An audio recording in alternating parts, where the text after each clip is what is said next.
Welcome students to Business Startup 2. Today we'll be on Unit 6.2. So please open up your book to Unit 6.2. Discussing aims. Alright, so for the units today we'll be doing 6.2. So once again, this lesson there will be 3 videos. The first one will be a little bit of explanation with first condition. Alright, so I'm going to be doing a little bit of first conditionals for you guys. The second videos we'll be doing the reading, and the third video we'll be going over the exercises and what I want you to do on the homework. Alright, so when we start in English we use first conditional. So first conditional, let me open up the first conditional.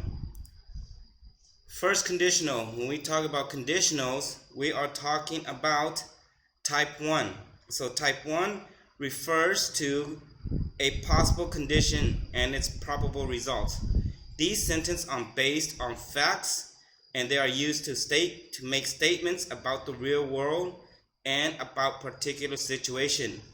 We often use such sentence to give warning. In type 1 conditional sentences, the time is the present or the future and the situation is real. So with the first, with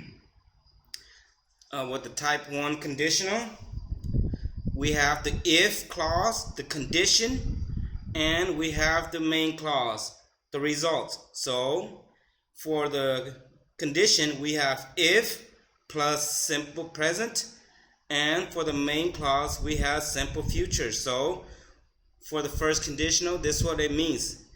If this happens, this will happen, right? So for example, when we use the first condition, we think about something that will happen. It has a very high chance to occur. So for example, when we talk about this one, right? Remember, if you do this, meaning the condition, right? Then the result is this will happen. So for example, if I do my homework, right? So when I do this, right? This will happen. I will pass my class. When we think about this, you see the main clause, the result, we will use the future, I will. For the condition,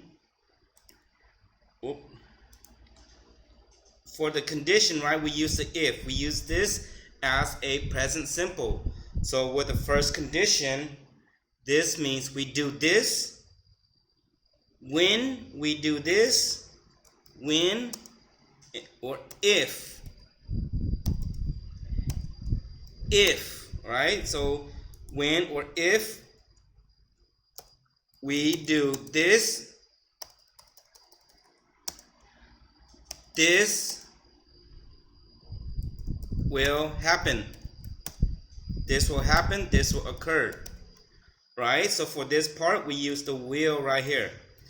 This is the difference between the first condition, zero condition, second condition, and third condition. Alright? So when we think about this, we are thinking about our prediction and what we think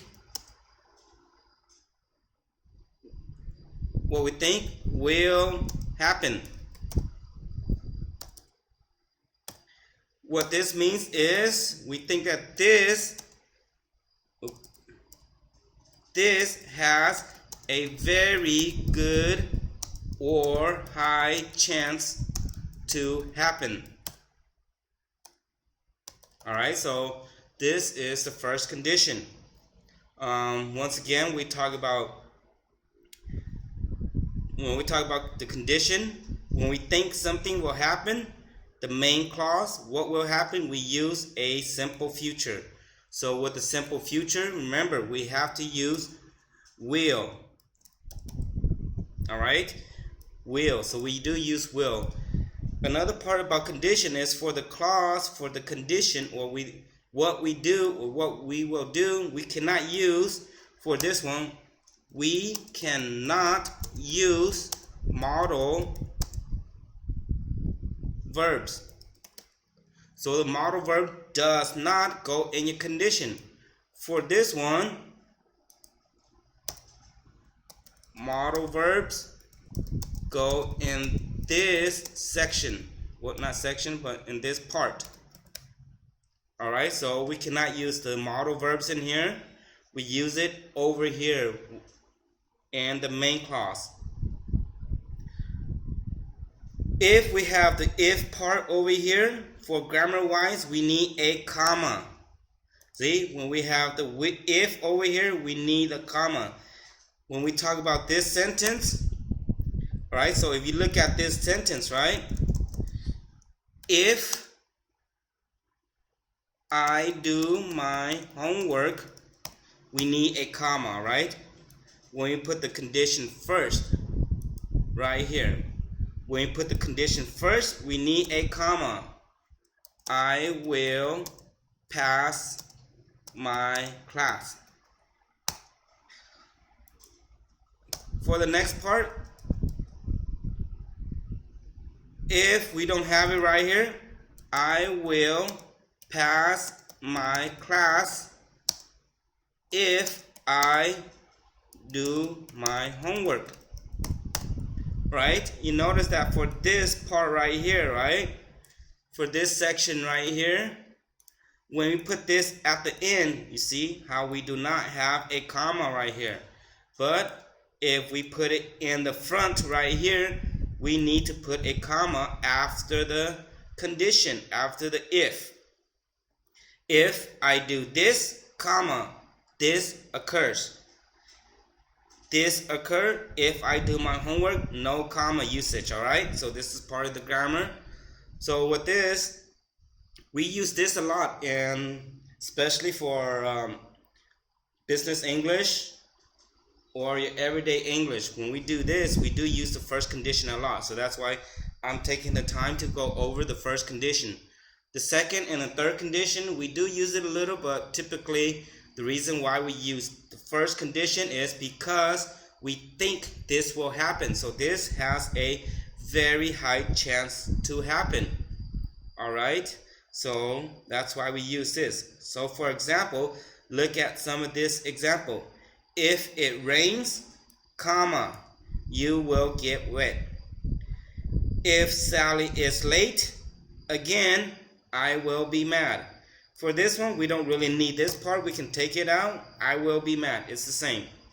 If you don't hurry, comma, right here, you will miss the class.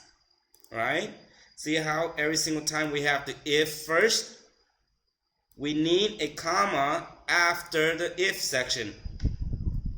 For the next, for these sentences right here, you will get wet if it rains. You see how we put the if section right at the end? We don't need no comma right here. We just write the sentence as it is.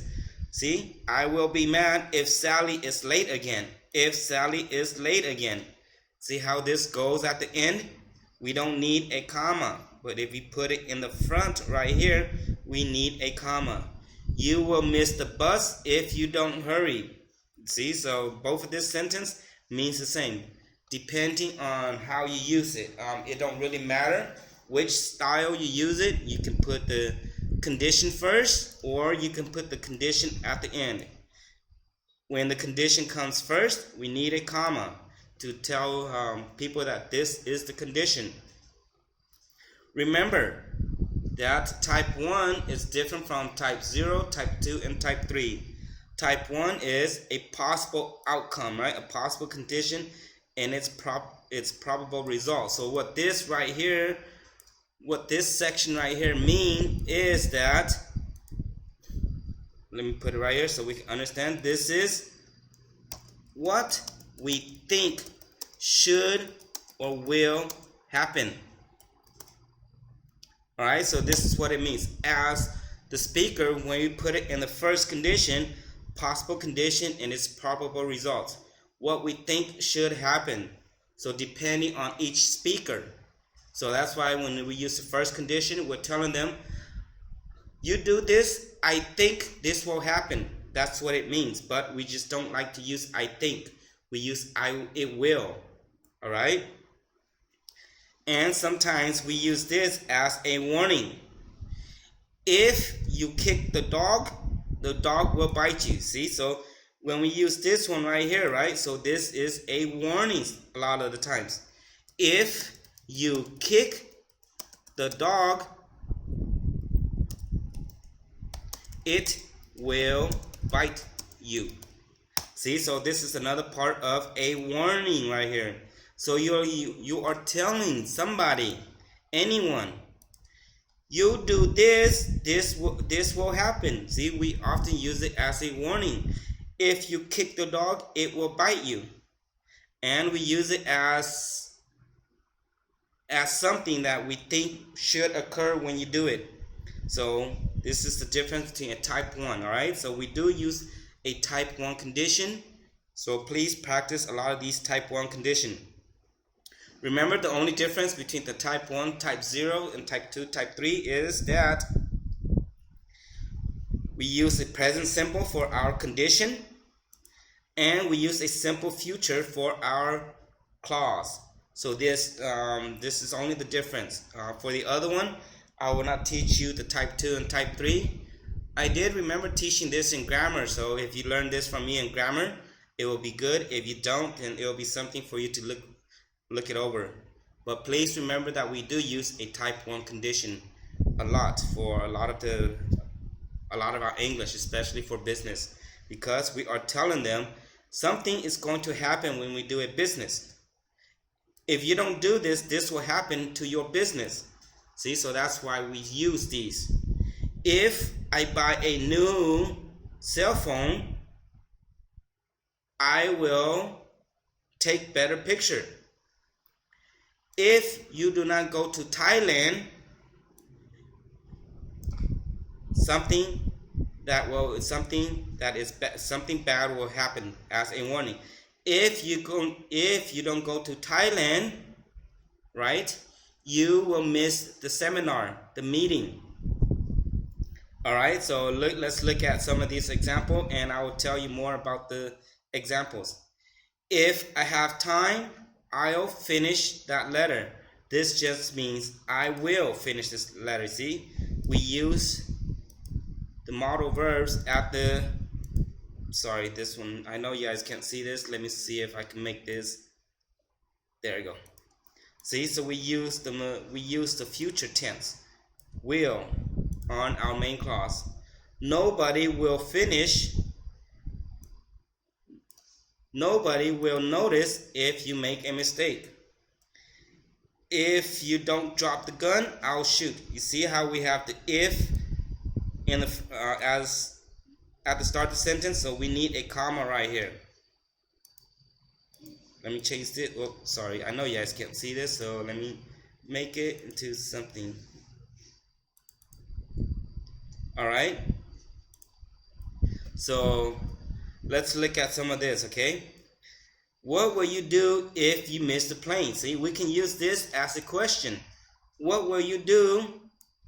See, once again, we have in the future modal verbs. What will you do if you miss the plane for the meeting? If you drop that glass, it will break. If you don't leave, I'll call the police. All right, so these are some of the examples of conditions of conditional one. It's this is the only difference between this one and the next one, so please practice. We do use this a lot in our business and in our formal English, so if you don't understand this, please let me know. See, so it's something that you should try to practice as we go further. If I see that in the book there's the other conditions, I will teach you. So this is first conditional. Conditional just means that this has to happen before this one. or when or if you do this, this will happen. Right? So this is what the condition means. So okay.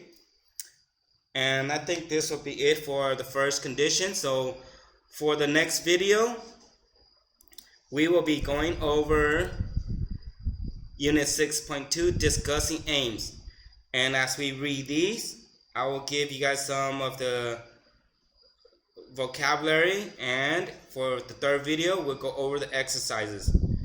And I'll tell you what to do on the homework, alright? So until then, I'll see you in the second video. The second video will be about the reading, the discussion and the reading, alright?